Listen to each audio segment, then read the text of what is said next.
Hi, and welcome to the podcast. You're having tea with Alice. This week's episode is with Nelly Thomas, who is an activist, an author, a comedian, and the host of the podcast, Dear Nelly. We spoke extremely broadly about a number of subjects, as we like to do, ranging from dating to neurodivergence. So I hope you enjoy listening to the conversation as much as I enjoyed having it.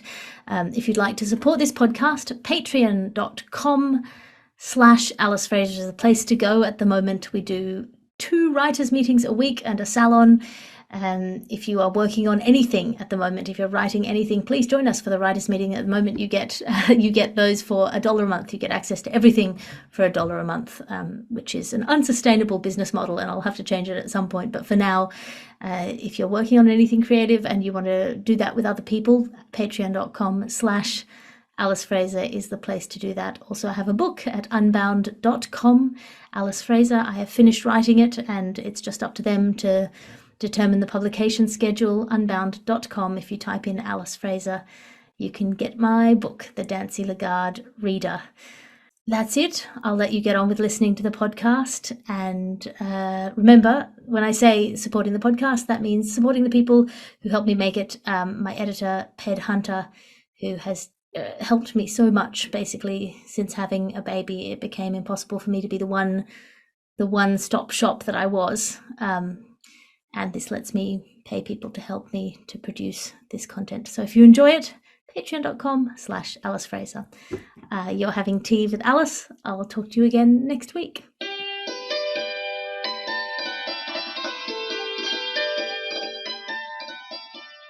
Hi, and welcome to the podcast. You're having tea with Alice. Who are you and what are you drinking? Well, I'm drinking 2 things. One, I'm not drinking tea. I don't drink tea, and we can discuss that at length if you like. Please tell me why you don't drink tea. I'm drinking hibiscus tea. Of course you are. I am drinking coffee like a proper Melburnian, and I'm also drinking cordial to honour my West Australian Bogan country roots. Cordial. Wow, I think Cordial. It's been 20 years since I drank cordial. Would you like to see? Oh, is it fancy cordial or is it like Cotty's cordial? Mate, look, how deep do we want to go into the class crossover? It is as cordial. Deep as you want. But it is Bickford's cordial. So I was going to go the Aldi cordial just to try and pretend that I'm still in that class. But the truth is I drink Bickford's. All right, for those listening, Bickford's is the middle class cordial, I would say. It sure is. You don't want to bring Bickford's cordial out where I'm from. Let's put it that way. People would think that was too fancy. Oh, you've got ideas above your station, Nelly. The coffee would be all right. Why don't you drink tea? I just don't like it. I've just never liked it. I tried, when we went through that there was a big push in, if I recall correctly, I place everything by prime ministers in Australia. So I'm talking the Keating years. So we're talking the 90s. There was a big push to start drinking tea with dinner for digestion. So I tried to get into, green tea. I tried other herbal teas. I've tried chamomile tea for sleeping. I just don't like it. I mean, I'm not going to argue with you. Nobody's ever wrong. I'm out. About what they don't like or don't like. Correct. But that's a fascinating thing. I sort of think everything is tea if you think about it enough from the wrong perspective. All right. Well, I'm drinking 2 teas, one cold, one warm, filled with milk and coffee. And what have you been wrestling with of late, Nelly Thomas? Oh, Alice, I have been wrestling with so many things, as I want to do, that I have a list for you. I am choose your own adventure, Nelly, today. I love a list. Right. So my 2 favorite episodes of this fabulous podcast, one was with Deanne Smith, and you were both talking about instinct, and that fascinated me. The other one was with Nato Green, who I'm obsessed with, never met, but obsessed with. And he was talking about parenting teens in post-pandemic, and this is a very live issue for me. But for me, for Nelly topics, I'm like love and dating because I'm 49 and back in the dating pool, and that is a whole situation, Alice. Family of origin because we're coming up to Christmas, and that's a very big, event. And one of the other things that I thought may be of interest, I'm letting you choose. I've been thinking a lot because of the shit show that we are in the world at the moment about a poem that I adore, which has a line that joy is an act of resistance. See, that's interesting. All of those things are very interesting, but let's start at the end and work our way backwards. Joy as an act Okay. of resistance. Yeah. Because I have very mixed feelings about statements like that. Yes, I know. Um, I think, so much of the narrative at the moment puts the individual, makes the individual responsible for Yes. social problems. Yes. And, for example, things like corporate wellness, Yes. making you responsible for your own mental health in the workplace is a way of, I think, uh, structures like corporations abdicating responsibility for the fact that what they do is inherently damaging to the human psyche. And then Mm, to make it somebody's individual problem mm, to solve that mm. troubles me. So I feel Yes, like in some ways the phrase joy is an act of resistance could slot into into that that. Yeah. matrix. But for you, Yes. why do you find it a useful saying? Well, I think firstly, I agree with you completely. And one of the things as a comedian who these days does mostly what we would call corporate events, and when I say corporate, I mean not stand up, but conferences and the like. I'm often asked to speak at things like Are You Okay Day and various other kind of mental health interventions. And I couldn't agree more with what you're saying. To be standing there at an event, in fact, I did one the other day with a bunch of welfare workers, and inevitably they have a wellness expert speaking to a bunch of people who are worked to the bone, underpaid, frankly exploited. And the comedian and human in me is just screaming, yoga won't fix this. Right. So like you cannot breathe this shit out.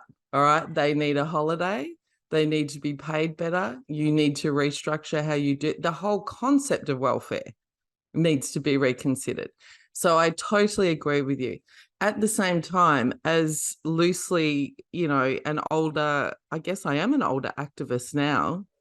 I think one of the things I've seen in various activist circles that I've been in is the relinquishing of joy and Mm. how damaging that is to individuals, but even to a movement, right? So if you have there's a concept in activism called the refusal to win.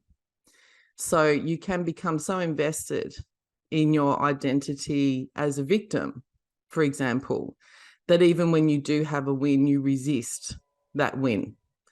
And you get more comfortable with feeling awful, frankly. And I think that on a pragmatic level is very damaging. But I also see very good people burnt out by that. Yeah, which is the flip side. I think you are absolutely right. I think there is something really unpleasant and moralistic about some, particularly online, um, Yeah. activism because of the ways in which online activist avatars are meant to be internally consistent. Yes. In a way that if you're interacting with people in real life, you know that they're not Mm, internally consistent and that we have good days and bad days and days where you need mm, to feel happy and so on and so forth. But if mm, somebody's mm, persona online is of an activist, then mm, being seen to be frivolous or trivial or mm, joyful or silly is seen mm, as undermining that, mm, pulling the sand out from beneath that activist persona. And you see people scolding. I think one of the good examples is, why are you posting about this rather than about that? Or this Oh, isn't the most important issue, or, yes. how can you be laughing about this thing when there are children dying? And Yes. it's one of those things of children are always dying somewhere. Yeah. Yeah. Yeah. Injustice is always happening somewhere. Mm. Mm. And it is not a betrayal No. of the need to address those Mm. injustices, to feel Mm. joy. And have you just noticed? Is my other like there's a couple of things in that.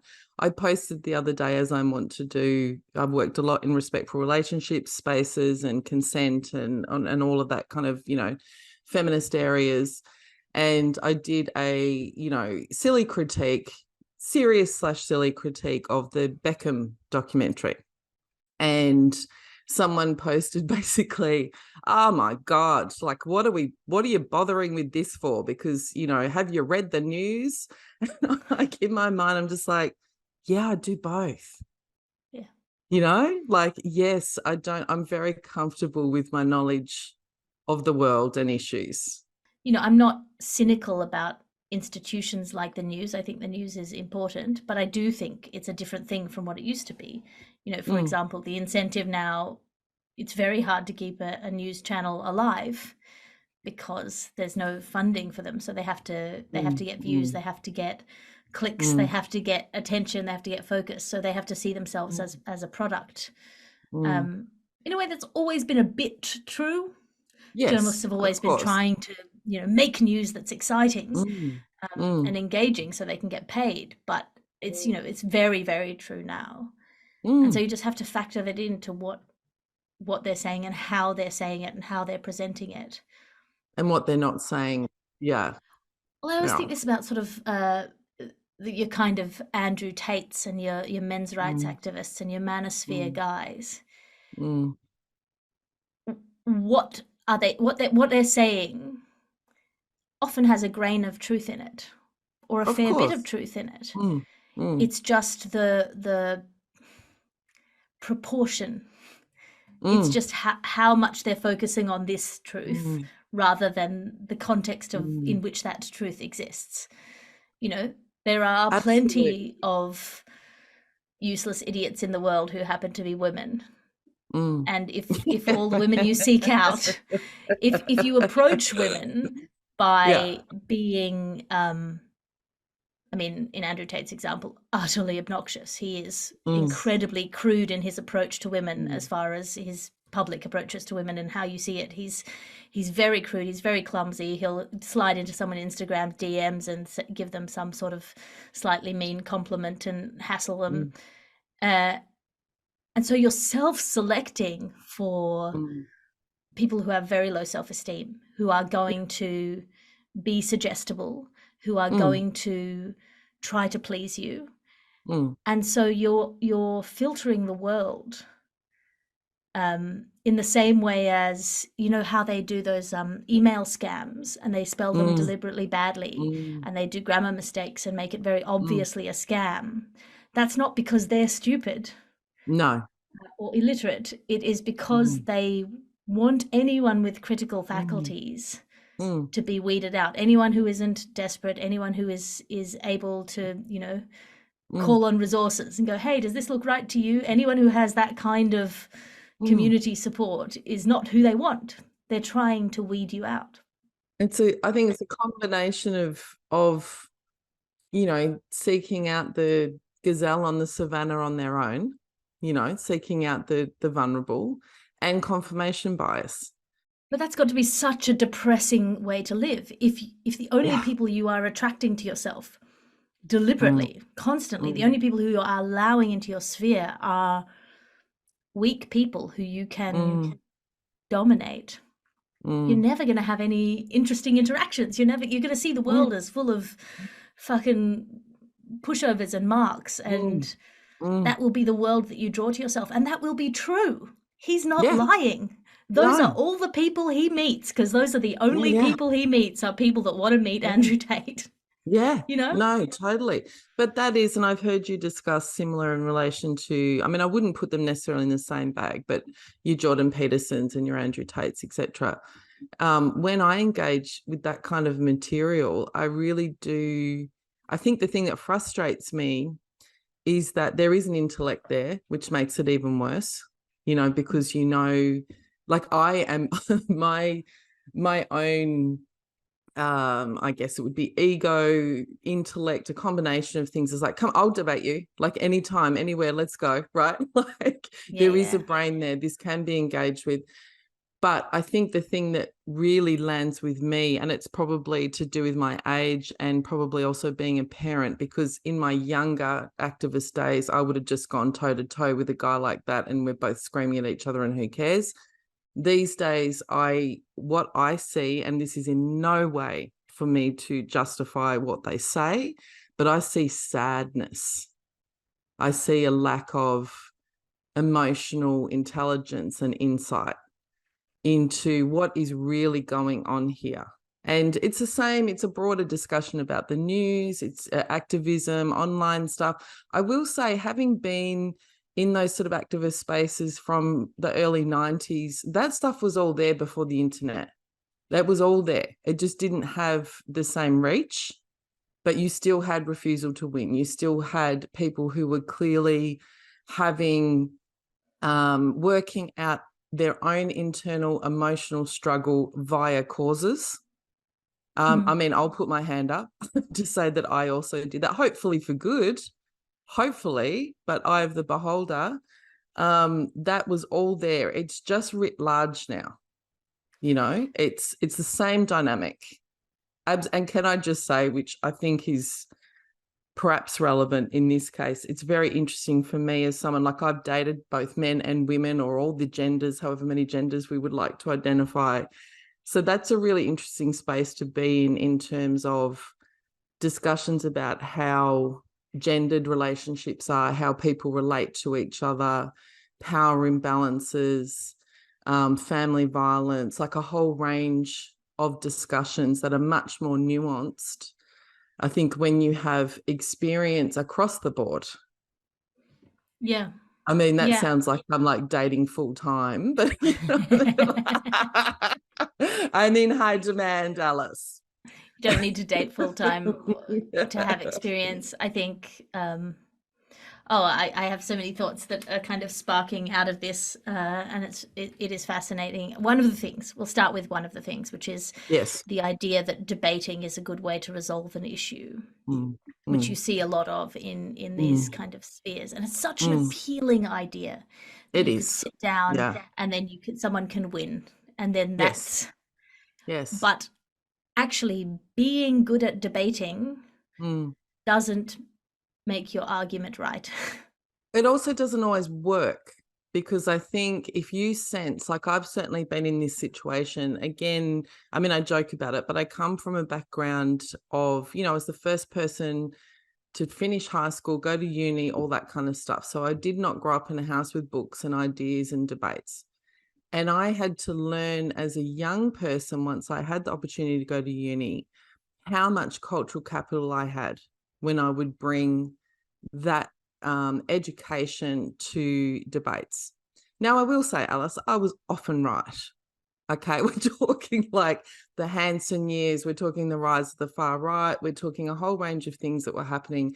And I would go in guns blazing, very clever, able to debate, confident speaker. And then there was a point at which I realized, oh, this is kind of a form of bullying. I'm talking to somebody, obviously I won't name names, but there's various people that I would be interacting with at that time who literally had an education up to, say, year 7, year 8 level. Of course I was winning. Now, that doesn't mean that I was right, although I was. It means that I'm better at that. Yeah. Right? And you have to be conscious of that if you believe in justice. Yes. One of the things I'm very conscious of at the moment, because I'm sort of subject to my hormones in a way that is, Yes. unusual. I'm pregnant at Yes. the moment. Is I'm much worse at arguing because I will start to Mm. cry. Yeah, yeah. And that is not part of my Yeah. personality. It's not a thing that I have Yeah. effective tools for dealing with. Yeah. I am just bad at arguing at the moment. That Yeah. doesn't make me more or less right in any argument. Yeah. And I say more or less right because sometimes crying is a way to win an argument. But I Correct. don't want to win Or an to argument end by it. crying or to end it. And so, this stuff is so fascinating to me because this is partly what Tea with Alice is about, is because I think conversation over Yeah. tea, and tea Yeah. is a concept rather than the Yes. actual drink. Yeah. Literal. Yeah. Leisurely conversation in an environment of goodwill is Mm. a far more effective way Oh, of agree. getting anywhere. Yeah. Connection is always better. Connection, in regardless of the situation, is better. I will say though, isn't it weird? I've got NATO in my head. I've never met NATO, but I'm a big fan, and I know that he's been on, and I'm like, feel a sort of kinship with this sort of activist part of his life that I've also done. I should So I hook you feel like, guys up. I You're know, I both feel like I'm lovely. talking to him. What I would say though, if we circle back to the idea of debating, and I couldn't agree more at this age, right? Because if you go in guns blazing, every single argument, Nelly doesn't get invited to Christmas anymore, right? I get it, right? Having said that, as a public figure, someone like an Andrew Tate, I actually would do that, not for him and not to progress the argument even, but because I am so aware of the amount, particularly in his case, of victim survivors of all kinds of abuse, but particularly sexual abuse and sexual assault. I'm aware that it is often helpful for them to hear someone challenge that, and particularly for them to hear a woman challenge that and say, absolutely not. This is not complicated. You are wrong. Yes. There is no middle ground on some of these things. You just have to take a stand. Yeah. Yeah. I don't know why Andrew Tate is in my head. I listened to a podcast the other day, I think, and Yeah. it's stuck But stuck in my head. you would have had the same thing. I've had that. I mean, I'll give you an example. I was asked to go, I wrote a piece for, I think it was either The Guardian or New Matilda some years ago. Anyway, it was about left-wing men and misogyny, and me talking about how difficult that as a concept had been for me in my personal and professional life to deal with, because quite frankly, you expect more of them.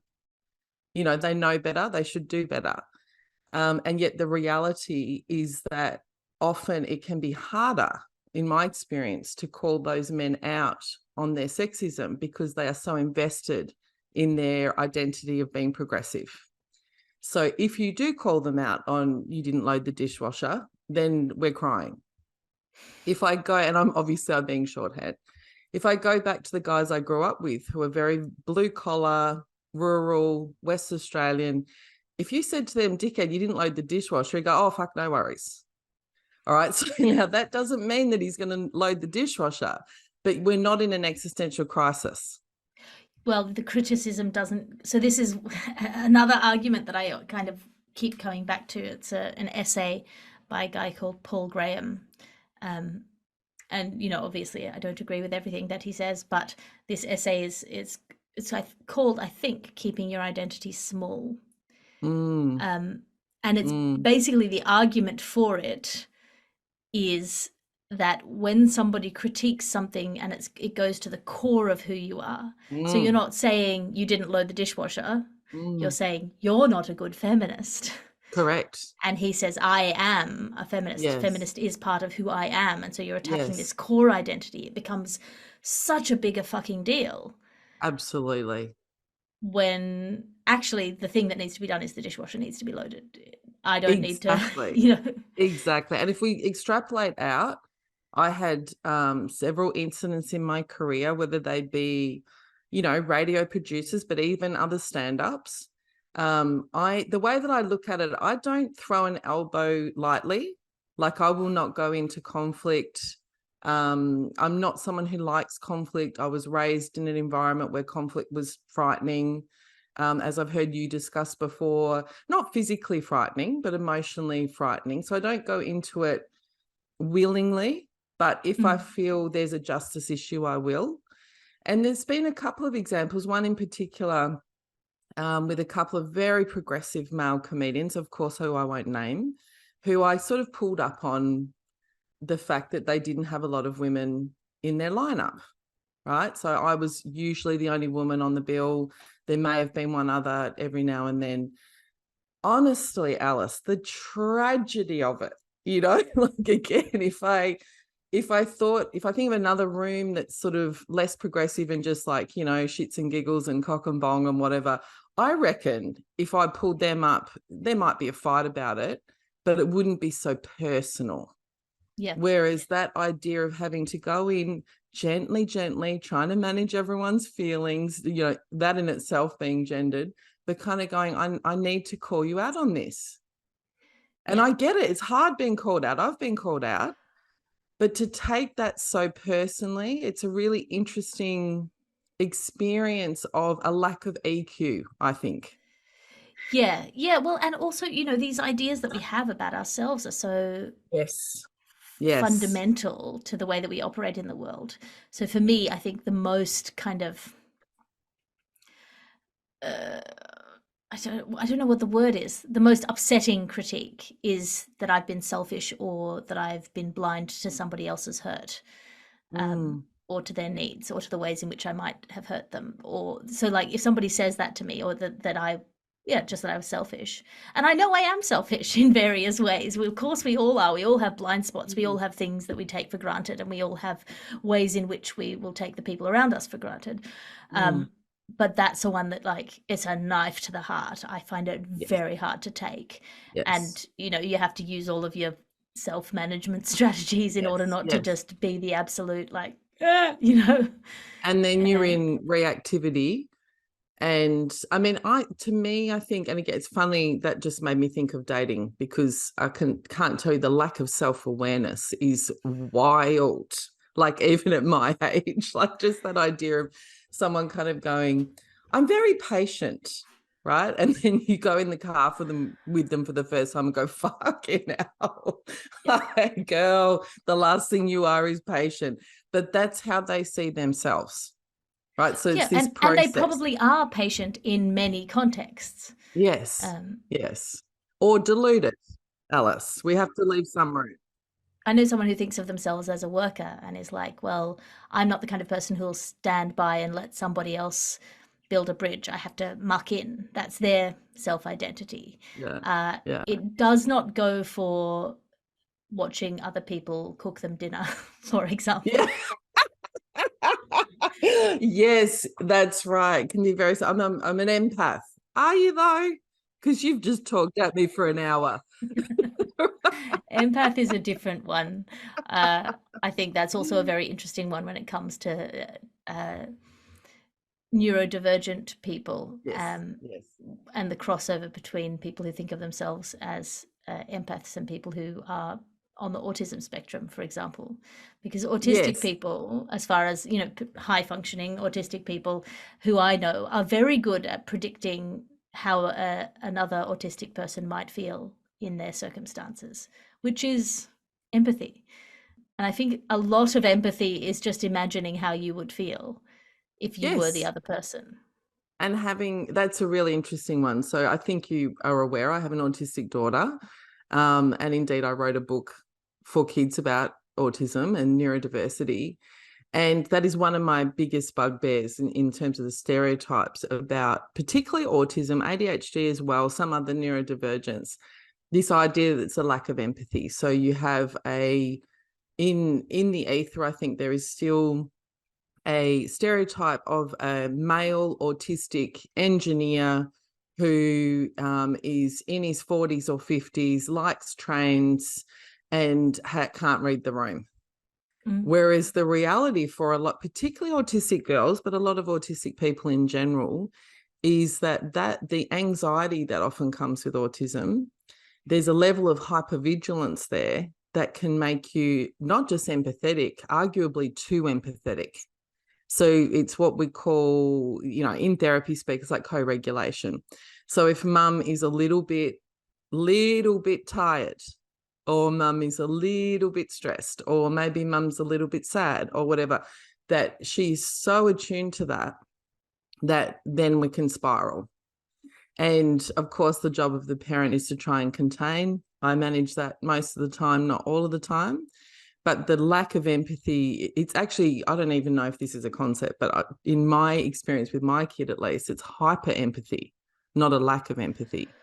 Yeah, certainly some of the friends that I have who are autistic suggest that it's overload rather than Yeah, it's in correct. the same way as ADHD can be Mm, hyperfocus. yes. Um, Autism can be too much input of data and an inability to prioritize that data, which is Big to say, feelings.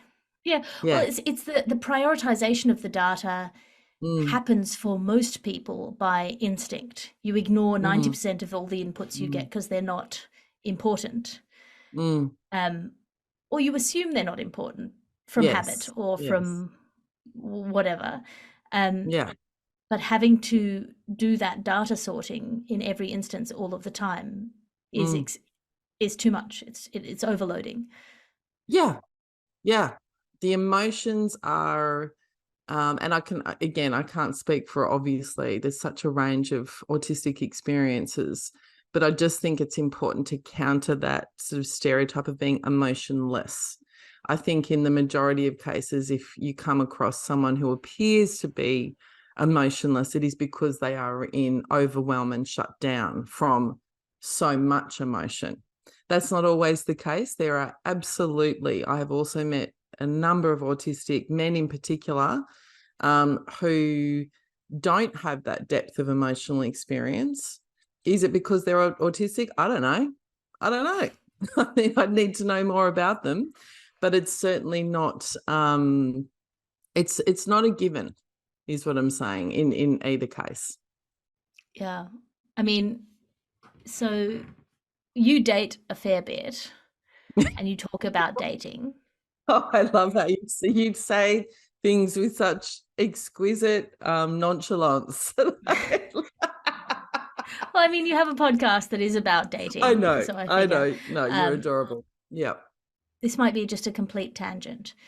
But how yeah. much do you feel like there are people who just get addicted to first dates because they get to Oof. be their best self and they get to pull out the Yeah, yeah, hits and they yeah, never have to actually deal with the reality of fully engaging with another person and the ways in which you then reveal yourself. Like yeah, part of what I like about all relationships and not just romantic yeah. relationships is that ideally they help you realize what a piece of shit you are and the ways in which you can be less of a piece of shit.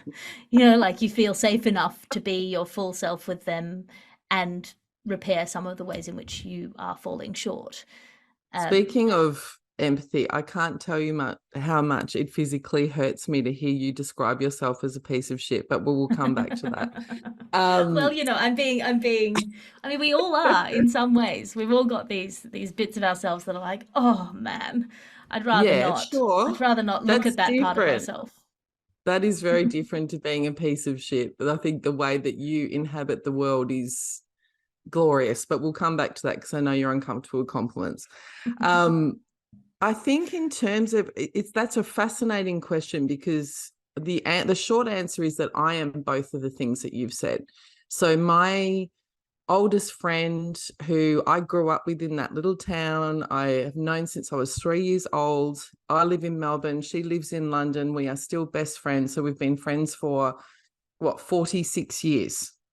My longest term relationship was 21 years. I have friends from school. I love what long-term relationships reveal about yourself, the connection, the shorthand, of being able to sit with that friend, for example, and not have to explain family background or the various incarnations of me or her. And also that safety to get that critique Yeah, of whatever it is without it yeah, going to the yeah, heart of you because they know the heart of you. You know, the yes. critique doesn't mean they think you're awful or a No, bad feminist or whatever it no. happens to be. It's just about the dishwasher. Well, and you can't bullshit them. Yeah. I mean, when you come in with your, oh, this is what I was doing. I mean, she can literally give me a look of like, is it? And then I'm like, I've got enough insight to know that that's not indeed what I was doing. Having said that, I am, and it might be by circumstance, because I have, 2 kids with disabilities. A lot of my life is as a carer, and a lot of it also, even in our work, we're very isolated. So I'm on my own a lot without adults. So the reason I say that is because I was about to say I'm very much an extrovert, but I think I'm an extrovert probably by nature, but also by circumstance. So if I am in a dating situation, I'm fucking thrilled, Alice. I don't care what happens. There's another adult in front of me having conversation, even if it's a shit show, and many of them have been. I'm like, I'm out of the house. I'm chatting to someone. This is fascinating. I can talk to someone about it on a podcast. Like, Yeah. I mean, I'm not. I'm actually very Let me conscious. find out the ways in which you're boring. Exactly. Even if I want to tunnel out with a spoon, I still think to myself, this is fascinating. Like, I went on a date with a woman some time ago. I won't place it in time, as you would say. And she monologued at me, I swear to God, for about 2.5 hours. She was a life coach, which I find hilarious. And there was part of my brain going, just leave, right? This is rude. Just leave. Like, after about, and the other part of my brain's like, this is fascinating. How long can you go for? Right? Like, will there Yeah. be a question? I have a few people in my life who I will sort of set a mental timer just to see Yeah. how long that'll go. I was watching my toddler interact the other day, and that's a really fascinating way to see how, Ah, because conversation is a learned thing. We forget yes. that. It's a skill. Yes. It's not, people aren't Yes. inherently good conversationalists. They Yes. learn, and they might have qualities and traits that lead them to become good Yeah. conversationalists later in life, but it's not a natural Mm, thing. mm.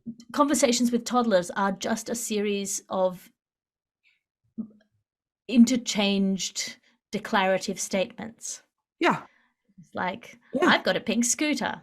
Yeah. This is Spider-Man. Like Yeah. it's just What's up with saying pears? things. Yeah, yeah, No, yeah. totally. And I think there's no questions, I think, is what's really interesting. But that's a very long way of saying, But they're I think there listening. is. Yes, that's an interesting question. I mean, in that particular case, how would I know? Because I didn't speak. Yeah. Well, I mean, in the toddler interaction, I mean, they're In the listening because toddler then interaction. on the way back home, I get the whole spiel about the scooter. Yes. Like Yes. there is it's just the I guess symbolic representation of, oh, Yeah. yes, that's interesting. Yeah. Wow, a pink scooter, you Yes. say. You know, Yes. all of that is just frills. Yes. What happens is the thing has been said. I have this piece of information now. Yeah. There needs to be no acknowledgement. Yeah. Yeah. And I think that's obviously developmentally, that's completely appropriate. Like, my kids are now 11 and 16. And so if they start monologuing at me about a TikTok or YouTube or whatever, like, which happens frequently, which is fine, I will give them, a certain amount of time before I kind of go, my time now. Or can you ask me a question? Or can I ask you a question about that? For this exact reason, because it's not for everyone innate. There does need to be and I wish many of the people I'd been on dates with had had me as a mother, Alice. You can get as Oedipal as you want about that. I But mean, that is a problem. That is a problem in dates, that a lot of people are looking oh, for their mother. can you imagine? I mean, I have like big mum energy. So I have had this frequently, and I have to be, speaking of owning your own shit, I have to be really conscious of that in terms of picking it up, because I am comfortable caring for others. That is the space that I'm comfortable in for a range of reasons about how I was raised. I'm comfortable being a people pleaser. I'm comfortable therapizing, all of that kind of stuff. I'm really consciously at this age and at this stage of my dating fucking journey, whatever we want to call it, of picking that up really quickly and not doing it, because what it leads to is an imbalance for both of you. It's not hot for a start. Like, let's just, on the base level, it's not hot. But it also leads to resentment, if you are giving and not receiving. Yeah, it does. Or it can definitely. I think it is also a position of power. Yeah, it can be. Yeah. It's both powerful and disempowering at the same time. Yeah, it's a tricky combination. Yeah. Being the person who Yeah. gives the gift is Yes. is a really powerful position, Yes. and at the It same is. time, yeah, you're pouring out and you're not getting anything Yeah. in return. Oh, and That I'm getting empties you something out. out of it, right? I'm getting something out of it, or I wouldn't have been doing it for 49 years. Like, I get it. But it's about that consciously going, that is not, like, I need reciprocity. I don't believe there is true equality, as in a 50-50 kind of nirvana in any couple that I've either been part of or seen. But as long as it's close enough, right, that reciprocity needs to be there. Just going back to that idea of getting addicted to the newness, I reckon that's a real danger. Like, particularly if anyone is listening and they're of my similar vintage, there's a lot of people got divorced in COVID. I'm one of them, right? Going back into dating and quite frankly, having attention, and someone think that you're cute even, let alone interesting or fascinating, or any of the things that happen when you're in that limerence phase, is completely addictive.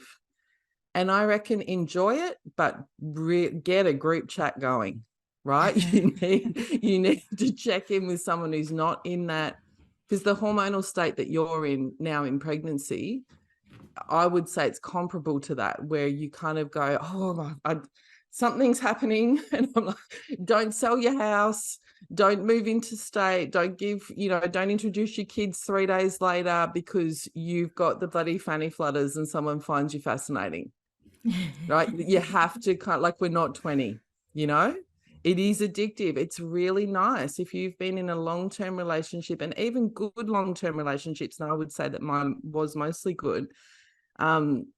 You don't have what I would call fresh eyes, right? You're not looking at each other with that kind of, oh my Lord, look at you. You start to get that after a drought. You can lose your mind, and it can become, you can also then misread if you're like 3 months down the track, and why aren't we looking at each other like that anymore? That doesn't mean discard. That means reflect on where you're at. Yeah. It is a fascinating thing, I think, people and the way that we engage with each other, and the ways in which you can kind of, I think for creative people, you can get that kind of excitement and connection and drive. And it is an interesting fact. I'm still trying to figure this out. I used to have a kind of a half-baked theory, and not a very PC theory either. That I think there's relatively few straight single couple collaborators who aren't a couple, just friends who are collaborators, because the spark of creative energy, the spark of creating something together, is so thrilling and exciting that it can very easily be mistaken for lust. And it is way easier to bang than it is to write a sitcom. I will not confirm nor deny if I've ever had an entanglement with another comedian. I will not go there, Alice Fraser. But I will say, don't shoot where you eat. Learned that the hard way. Yeah, I think there's some truth to that. I think there can be, particularly, I think I discussed this with you off air. One of the things I'm really trying to do differently, and when I say differently, I mean now, right? So I've been dating for a few years. I'm talking like now, I'm turning 50. I've noticed going back into dating. So I hadn't been on a date since 1999. And, this is like pre-apps, all the rest of it. I was in a 21-year relationship. when I started dating again, the thing that I noticed, and this might be a creative thing, it might be personality thing, someone who's good with their words is like, I'm like gone, you know, like if there's good bants and there is that frisson, that is intellectual connection, I'm like, oh, you know, I don't care what you look like. I don't care how much money you've got. Unfortunately, I also have at times not cared how they treated me. So I'm very much trying to, as long as they can explain their way out of it beautifully. you know, write me a poem, send me a nice text, have a nice conversation. I'm really deliberately, and this is kind of unwiring myself in real time, literally kind of going, I'll tell you the story if we've got time. So after you and I both went to beautiful Cal Wilson's funeral, and I at that point had decided, like, I'm kind of done. Like, I can't, you get exhausted with dating, right? It's both lovely and also exhausting. And I have a lot of responsibilities at home. And then you're like, can I even date if I've only got, you know, really a night a week and I have these caring, you know, blah, blah, blah. I'm too old, all the rest of it. And when I spoke at Cal's memorial, the thing that she meant most to me, I'm going to try and do this without getting teary, but I've experienced a lot of shame in my life, and she was really proud of me. And I think doing the eulogy and saying that out loud, like I'd thought it before and she'd said it to me before, but saying it out loud, it unlocked something where I kind of went, that is not my shame. That is nothing to do with me. And even though I knew that intellectually, as most clever people do, I felt it. And I immediately went home and went, all right, you're going back in. And I went on the apps and I made myself a profile.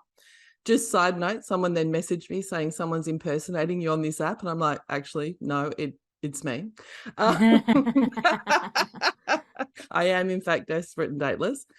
But my criteria going into that this time, when that's what, a couple of months ago, was completely different. I was like, I am only going to look at actions, no matter how good or not good someone that I match with or go on a date with, no matter what their words are. I mean, not completely. I mean, if they start saying I'm a Trump supporter, you know, like there's a limit, but that's not the defining thing. What did they do?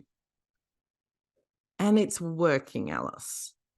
I'm very pleased to say it is fighting. And this is why I said to you that instinct discussion is really interesting, because I think my instinct, what I think of it for instinct is, oh, no. Well, then it's not there if I'm not feeling that. Like if I'm not feeling that kind of, like over, that's not instinct, it's conditioning. Right? That is conditioning from me, from my childhood, going, win them over. They have to love you. They can't leave you. That's not my instinct at all. So I'm trying to literally rewire my brain and go, no, what are they doing? Not what are they saying? I'm so glad that is working for you. I think You're that's a looking lovely at note me to bring this like on. I've lost my mind. No, I'm not. That this is like I was actually what I was thinking of is this brings us kind of full circle to Yeah. joy as an act of Yes. resistance. Yes, exactly right. So the same thing. I sat there and I thought, my beautiful friend, you know, and I had the privilege of being in ICU and all of that kind of stuff with her, and looking at her husband and her son, and just, you know, I mean, this is terribly maudlin, but it's true. Like, that could be any of us at any time. This could be me tomorrow. What are you waiting for? Would Cal want you to be sitting at home going, I'm done, I'm not lovable, you know, I can't do it? Of course she wouldn't. And there's part of me, I mean, I'm a hardcore atheist, Alice, but honestly, like there's part of me of like this current dating situation I'm in, which is so different to anything I've been in before. I'm like, did you bring this person to me, Cal? And it kind of doesn't matter if it's true or not. It's like it's an indication of where I am mentally, I think, and emotionally. Yes. Yeah, the ways in which people leave marks on us or leave shadows in us, and the Yeah. way that those then lead us to the next thing, I think is Yeah. as close as I get to the feeling of an afterlife, the impact and the kind of the ripple effects that go on. Yeah, I think about this Yeah. when I think about activism and well-meaning Mm, people and the ways in which systems almost always mm. become corrupted And oppressive. and Yes. Yes. oppressive.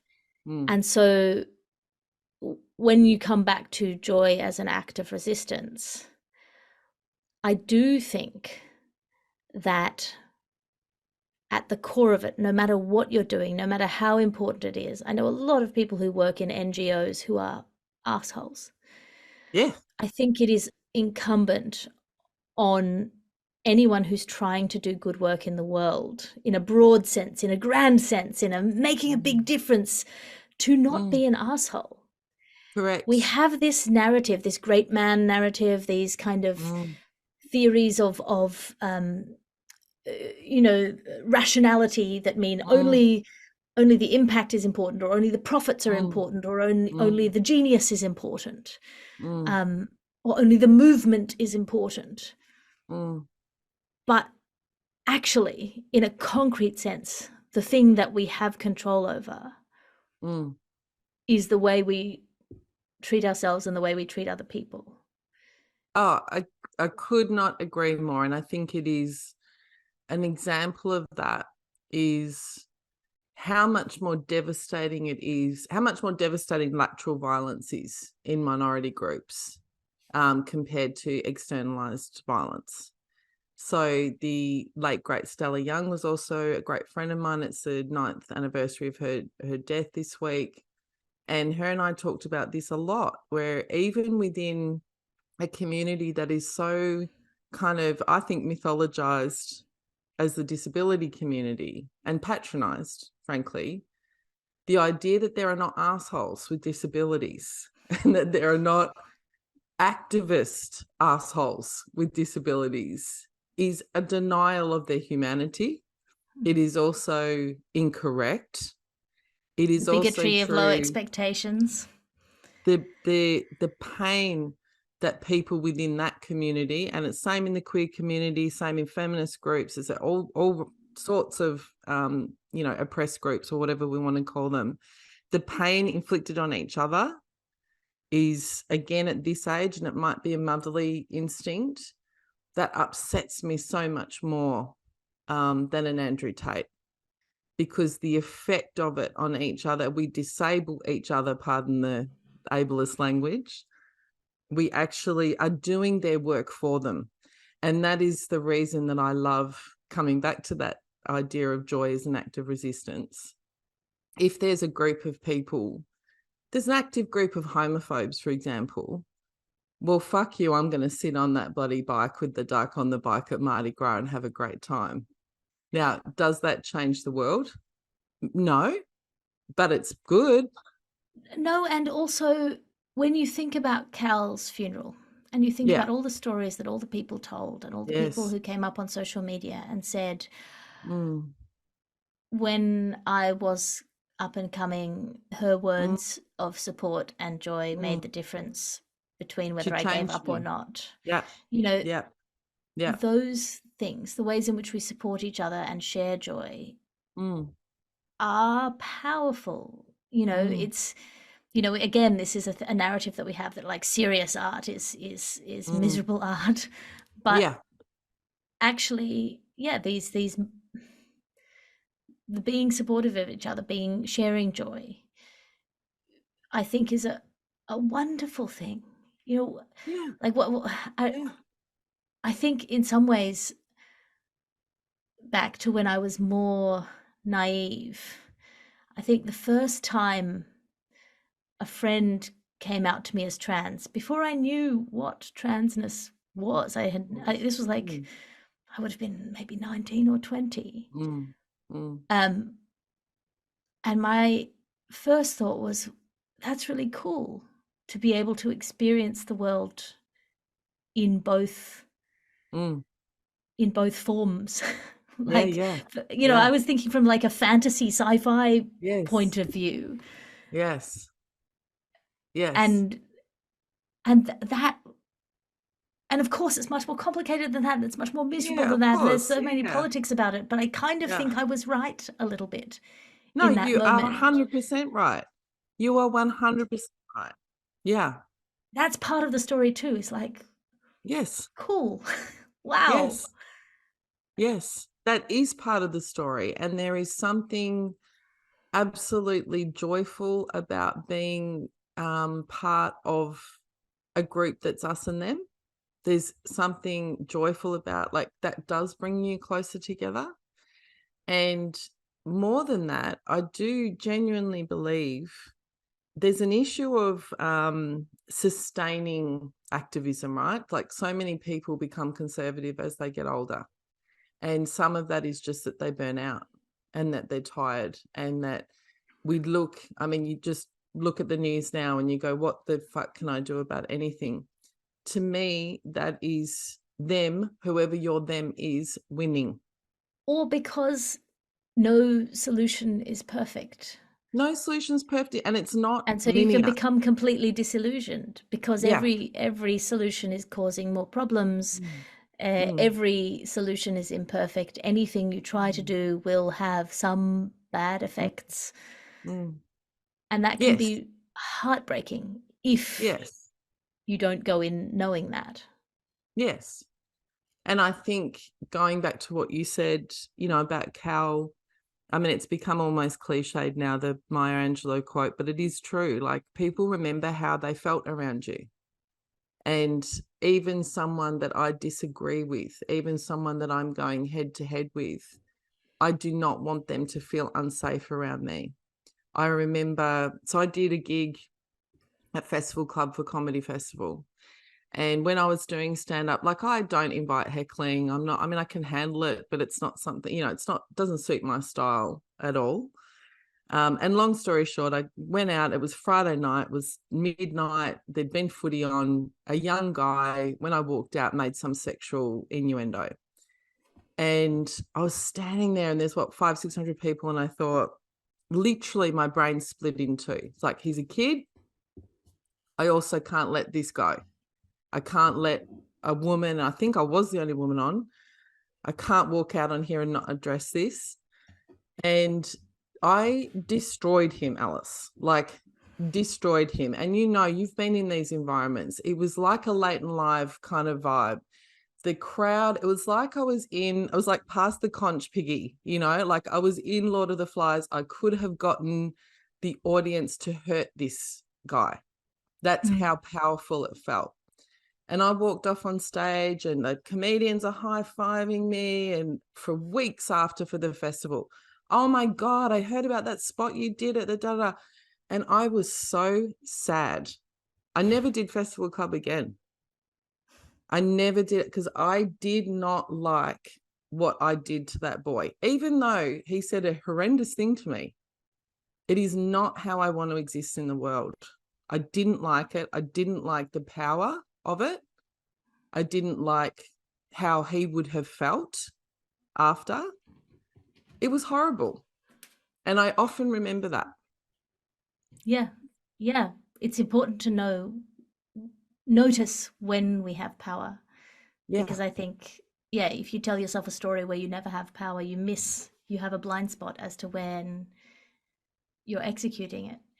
And what we do with that power and how people respond to it. There were international comedians on that lineup, for example, who probably wouldn't have looked at me twice otherwise, who were Yeah. like, oh my God, you are like, it's fucking Xena Warrior Princess has just entered the build. Like, the fact that how they responded to it also upset me. I'm like, I've got this beautiful show that I've crafted that's an hour long that I'm doing in the Melbourne Town Hall. You won't come to that, and nor do you have to. But the fact that got that response that it did, I didn't like it. Well, and that's what makes you such a good person to talk to, Nelly. Where can people find you online? Where can they support your work? Oh, I wasn't expecting this. I should be. So I have a website, nellythomas.com. That's pretty easy. Probably the biggest thing I'm doing at the moment is my podcast that you just featured on and did a fabulous episode. It's called Dear Nelly, and it is about sex, dating, and relationships. And from a slightly older lens. So when I became single, all the podcasts and stuff I was listening to were people dating in their 20s. It's a completely different scenario. I think when you've got kids and wounds and assets and all the things that come with age. But just go to my website and my kids' books if you're interested. I don't know, Alice, all the stuff. Laser Fraser is obsessed with the Brains book. Oh, are you? Yeah, she loves it. So that's Wonderful. a review for you. Fraser. I thought you were talking about you. No, Laser Fraser. It's my baby's online name. Yes, fabulous. Thank you so much for having tea with me, Nelly. Oh, you're so welcome. And I started talking about joy. I don't feel I brought a lot of joy to this discussion. You brought me joy. Well, that's all I needed to do. In the reality, this is my favorite kind of conversation to have. So yeah, thank you for having it with me. Me too. Thank you so much. Oh, do you know her or do you not? This dolphin mistress we have got. Elsie Thompson, it is her name, and she helps the dolphins at every frame. Loudly rifle doll,